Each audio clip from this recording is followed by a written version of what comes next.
Good morning. It is 6:12 in the AM here on the East Coast of Virginia in the US. Today is the 17th of January, and it is day 15, I believe, as far as my recording videos is concerned. So hi, how are you? How you doing? My name's Beth, and I'm in my box because I'm at work. So yay! Um, Today I brought props so that y'all can look. This is going to be my new phone case, and it looks like this. The thing that got me excited about it was this here. It opens up, so I have a little wallet, and I have my ring back. I broke the ring on my other case that's still on my phone at this moment. And I actually really like that case. It kind of looks robotic in a way. But, all things come to an end sometimes. So, yeah. And my other prop is my do-did book. I told you yesterday, it's very cheesy, but this is my do-did book. See, do, did. And then if you turn it over, it's done, did. So basically, it's a kind of like a journal to try and plan things out better. And this one I had started when I first did this book. Let's see what if I put a date in here. When I first started. That cannot be. All right, I did not put the year, which could have been helpful. But let me show a blank page. This is what the inside looks like. So you plan your dues here, and then you mark it off as a did over here. So you want to do this, and then you did it. See? And that's how the whole book is set up. There's some encouraging parts to it to help you move along. Let's see if I can find one of those real quick. It's not quick. All right, there you go. See? I have a little, you got this, keep going. Very encouraging kind of thing. But I have the days as far as how long each day is. Why would that have 31, 32? Oh, I see what I did. I counted it down. All right, sometimes I got to catch up to my own logic. But if you see here, there's an 86. And then if you go over to the other page, it's, I'm sorry. This page is 88 and this page is 86. So it's counting down 365 days, which equates to a year. So after finishing this book, after a year, supposedly, if you keep doing it, then you can look back at the year's progress on what you did. Now, I know I stopped using it and then I went back to it. Oh, okay. This one has up on the date here is, right there. It's the 22nd. But you see all that stuff that I wrote in there? I was doing good with it for a little while. And then, of course, my meanness came in and took over. So that's my plan and that's the good thing about this book is it's not dated like a typical planner would be dated, like January 1st, January 2nd. It's done by the days of how long or how many days you've been working at whatever it is that you're working at. So anyway, I've got that. Oh, and then my other thing that I wanted to show you that I think is just absolutely adorable is part of my logo. I figured, okay, if I'm going to say stuff to you, I might as well show you what the logo is all about. And if you see it, because when you're watching my video on your phone, there's generally like in the very bottom corner, a little piece of, a little bit of my logo, like it does on other people's channels, I'm sure, when you're looking at it on your phone. Well, this is pretty much what it is it's a brain. See? This one happens to be a squishy brain. So it's, oh, golly, did you see that? Oh, wow. That's cray. Ooh, that didn't sound good. I don't want it to pop before I get into it, but it's a squishy brain. And my thought process, because I have a tendency to overthink things, which, okay, I got to work with me, not against me. So I'm just putting the brain back in its bag. Um, when I first started doing my art venture, I thought I would need a logo. I'm one of these kind of folks that does a lot of overthinking and then never ends up doing things.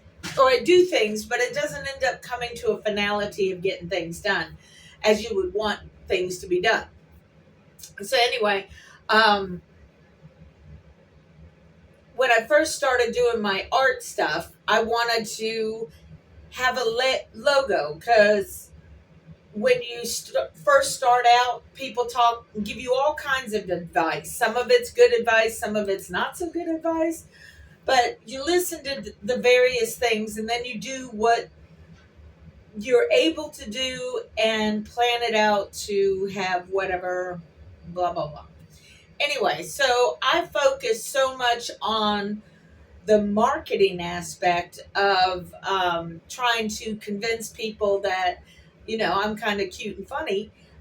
So I came up with the whole logo idea, and I came up with a website, and I did all this stuff, and it went nowhere because I went nowhere with it. So, it's kind of on me to get it done. So if you look at my logo, it's a brain, and then there's a feather that's on top of it, because when you think about the old-timey, like 1600s and earlier writers, they used a feather. Generally, sometimes they had other stylists or things to use, but oftentimes they used a feather and dipped it into an inkwell in order to write.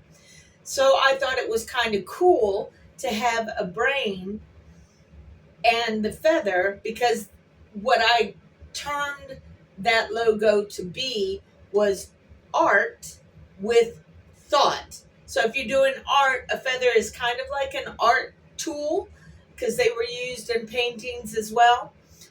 And to try and make a thought seem physical, that would be a brain. So it's art with thought. Get it? See? It makes sense when you look at it, but it looks corny when you don't look at it, because then, when you don't overthink it the way I do, because not a lot, but there's a general thought out there that my logo looks like a feather brain. And sometimes, yeah, okay, I can claim that. And other times, not so much. Just overthinking kind of stuff. But that's the reason my logo is the way that it is that it's art with thought. And at some point I got to thinking, well, maybe my art isn't really that much of thought, other than it's a two-sided situation.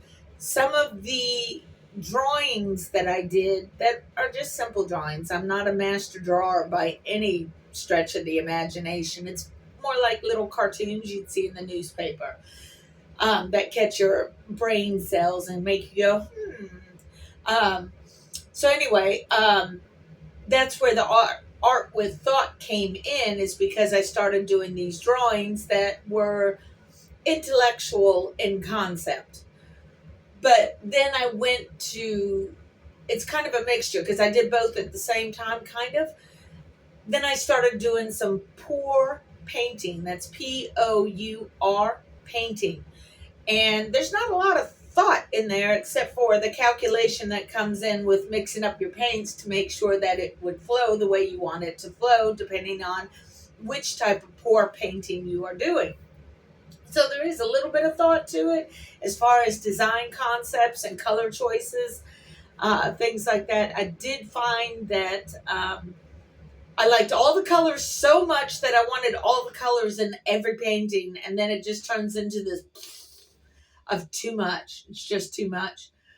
So I got out of doing that, or the pour painting, because then I was thinking about the math and the monies that I could make out of it. And I'm thinking, well, okay, you waste a lot of paint, or you can waste a lot of paint by doing pour paintings. And yes, you can collect up the paints and end up making a gray that is actually cool, because each gray would be different for each painting, just because you're adding more colors into it to make it gray. Sometimes you're lucky and there's a little sparkle in there. But then I thought, well, pour painting is great, and it has a baseline price point to it. But then I got to looking at paintings that are in like dentist office and doctor's office and things like that. And a lot of times you'll see a little tag on there, because these are the kids that actually go to school to learn how to do painting. I have not, as you could probably see once I get my paintings out.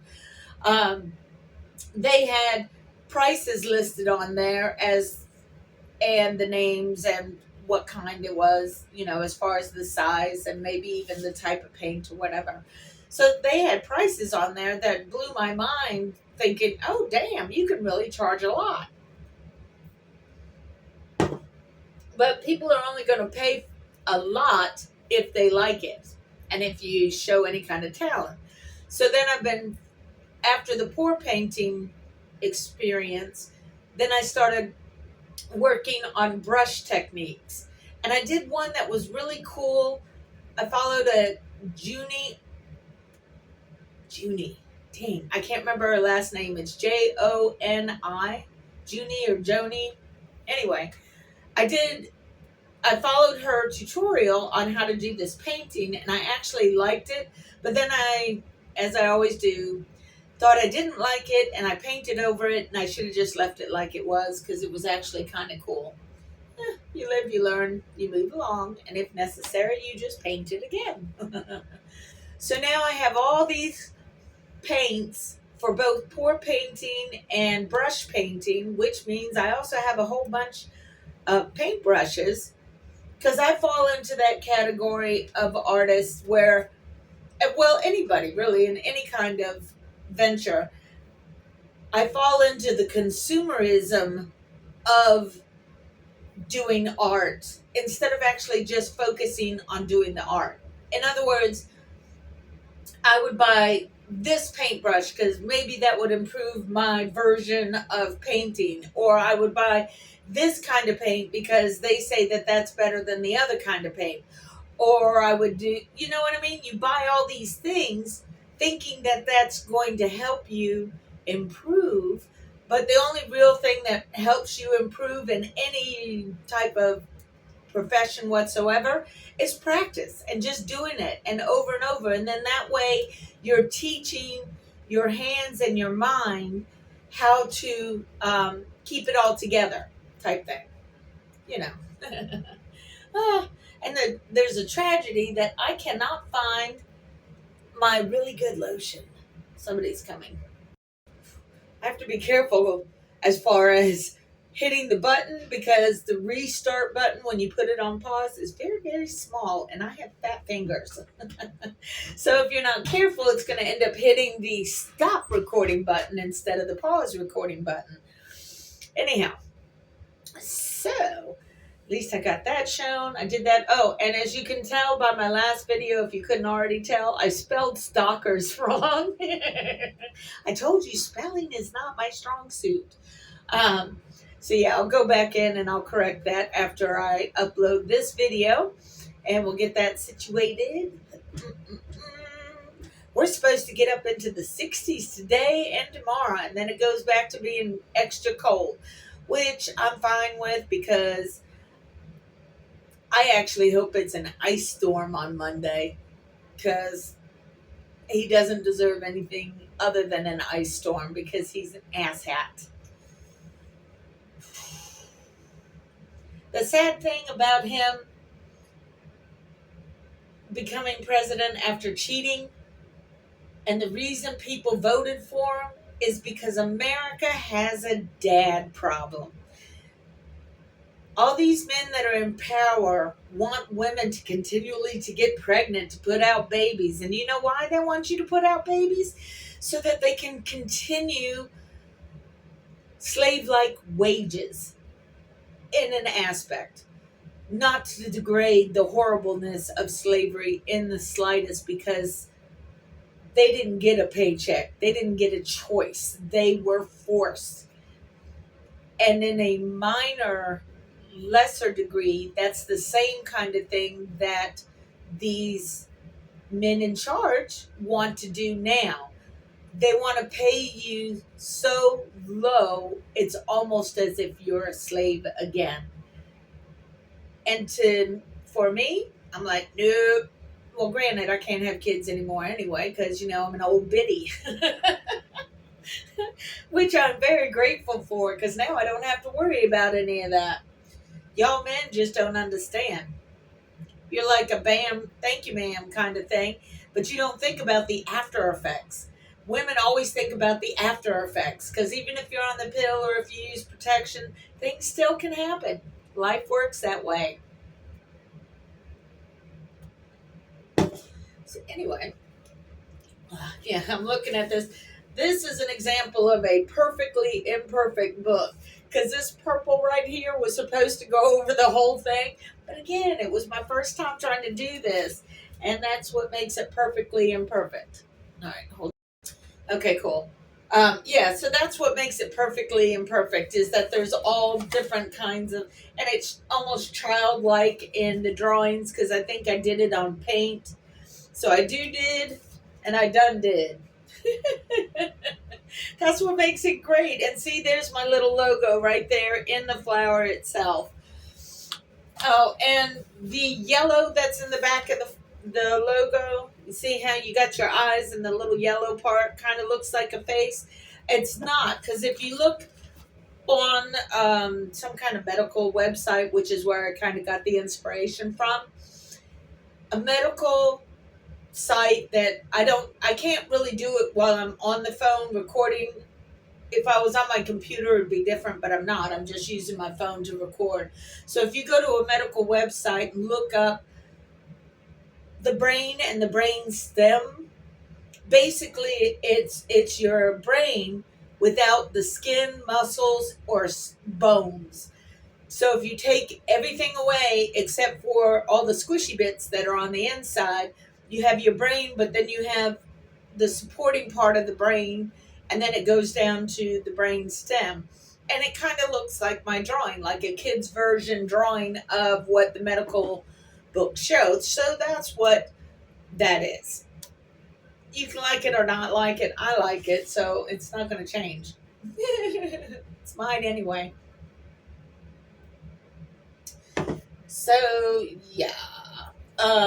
Back to the thought of the people that voted for Dumpy Boy. It just basically shows that America's got a dad problem. Okay, cool. We did have customers. My screen didn't show it, but I didn't refresh my screen either. So anyway, America's got a real bad dad problem. First of all, like I was saying, these men up there in the higher up offices want women to continue to have babies, but do you know what kind of stress that puts a woman under? Especially when the men don't want to step up. I am a 58-year-old woman. I'll be 59 this year. 58-year-old woman who was a single parent the entire time, because I've never been married. My whole 58 years, I've never been married, never been one of them kind of ladies. Just didn't come up in my cards. And that's okay. I'm good with that now. For the longest time, I had a hard time dealing with that, thinking that that's what I was supposed to do. And now I'm like, whatever. Now I don't have to worry about it. But in just looking from my experience as a single mom, my son's father forced me to drag him to court to get child support payments. Okay? You men like to bitch about child support payments, and then you turn around and say, we need more women having babies. Well, why don't we have more men stepping up and taking care of the babies that are already here? My son's father didn't want anything to do with my son at all. And I even made it clear that I didn't want to have any relationship with my son's father because that's not my position. My position is to be the mother of my child. And I wanted his father to be a part of his life because then that helps lessen the load on my behalf, or at least in some aspects. In other aspects, it may have added more issues. But I wasn't alone in that situation of needing to go after the man for child support because he wouldn't step up and be a man and take responsibility for something he helped to create. Actually, at first he told me to get an abortion, but I couldn't do that. I wished upon a star for my kids, so I can't go against wishing upon a star. It was a whole thing. Eventually, maybe I'll tell you that story, but yeah, no, not for that particular case. Uh, yeah, it's just so much. But anyway, men have a real hard time. Some men, not all men, but some men have a real hard time accepting responsibility. And that even includes not just the children aspect, but accepting the responsibility that you've been a bad dad. The ones that do stick around are the bad dads. Sometimes you get good dads. But when you have bad dads, the children grow up thinking that it's a good thing for them to be the way that they are because my dad was like that too. Oh, am I over 20? Dang, I am. Okay, I am over 20. So, yay. So, maybe what we can do is start having some kind of way to teach men to take responsibility, not only for your children, which should be a duh statement by itself, but to take responsibility for when you've made a mistake. And it's okay to make mistakes for the most part. Sometimes mistakes, you knew better before going in on that. You need to take responsibility for mistakes. You need to be stronger men and not physically like, I'm going to beat your ass kind of thing, but responsible for teaching your child how to be a better person so when they grow up and they enter into society, they help society instead of making it worse for society. Anyway, now that I've already reached the 20-minute mark, I'm going to say peace out for now. I thank you all for watching. I'll fix my spelling mistake in the last video's title if I can, because I don't even know if I can. I'm sure I could. But anyway, it's been 21 minutes, almost 22 minutes now. So I'm going to say peace out. Thank you all for watching. Come back and see me. I'll be here tomorrow.